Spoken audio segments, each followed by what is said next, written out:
So let's start the countdown. 9,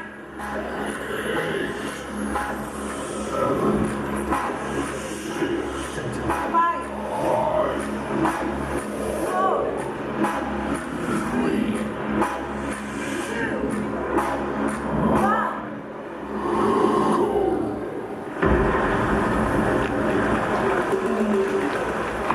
പതിനെട്ടാം നൂറ്റാണ്ടിന്റെ തുടക്കത്തിൽ ബ്രിട്ടീഷ് ഭരണകാലത്ത് തമിഴ്നാട്ടിൽ നിന്നും കേരളത്തിലേക്ക് ചരക്കെത്തിക്കാൻ പുതിയ വഴി തേടി നടന്ന മൺട്രോ സാഹിബിന് തിരുവിതാംകൂർ മഹാരാജാവിൽ നിന്നും ചുവന്ന പട്ടിൽ പൊതിഞ്ഞ ഒരു ദൂത് വന്നെത്തി.